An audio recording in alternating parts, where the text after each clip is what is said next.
Hello. Hi there. How are you? Good. I think the comments are really high on my screen. Oh, okay. Let's do this. The comments are high on your screen? Yeah. Let's do that. Turn them off. How old are you? 40. 40. All right, what do we got on the subject? Talking about, go ahead. Okay. So I'll go into the subject, and I don't want to miss the opportunity to just thank you for everything that you're doing. Okay, appreciate it. So where I live, it's a melting pot. Okay. And I grew up here, and there hasn't been big moments where I really see people different from black or white, this or that.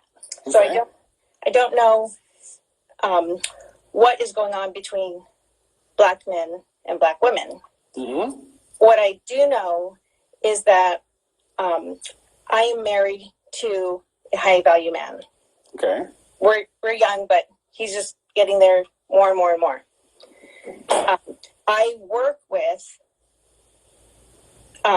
Caucasian, just by chance, but they are super high value, affluent people in the United States.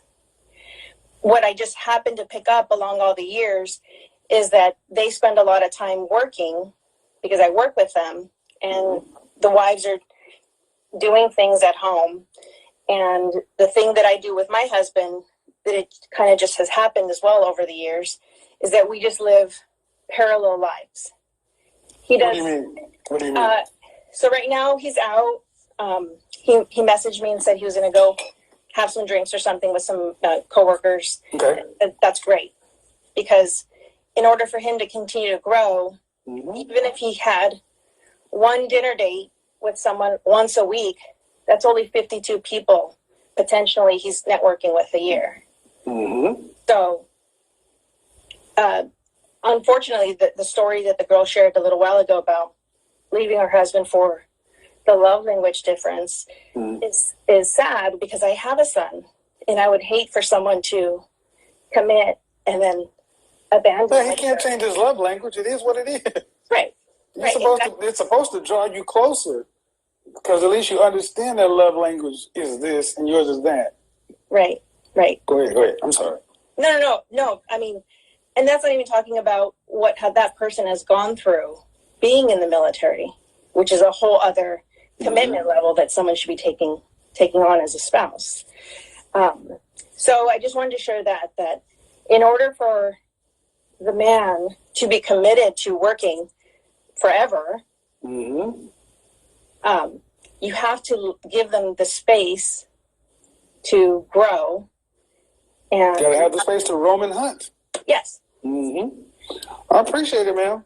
Thank you very much. I know it's nervous getting on here too, so thank you for giving me your input. I'm gonna go ahead and expound on this. Thank you. Bye-bye. Thank you. So, guys, what I'm tell you, one of the biggest issues when I used to be in corporate in America, corporate sales, as a single man, I was able to work longer than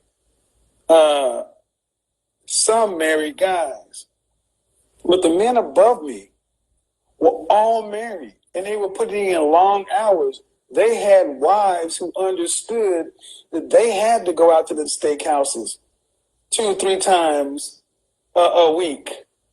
Part of your job description as a high-value man is networking. And you heard this woman come on and say, him going out once a week is just 52 people.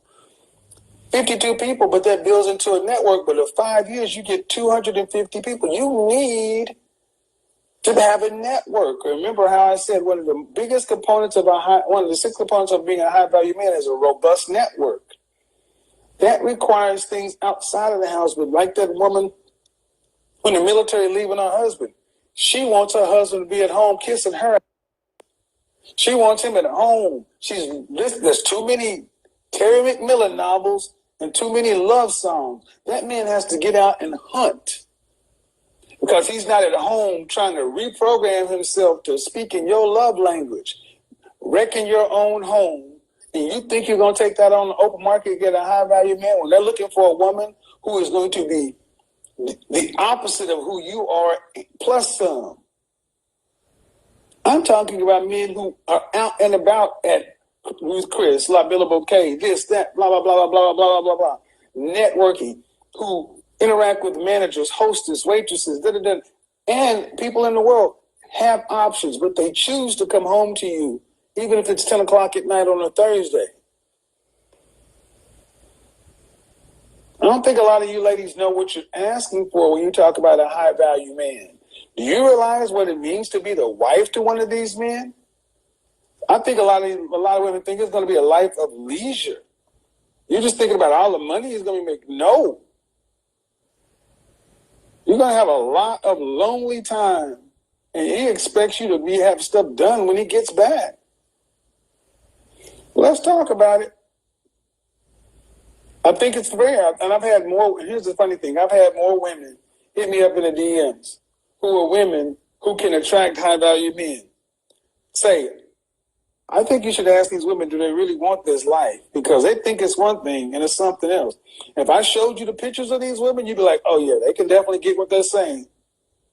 So I'm talking about women who are verifiable at a certain physical level. Women who can at least attract these men.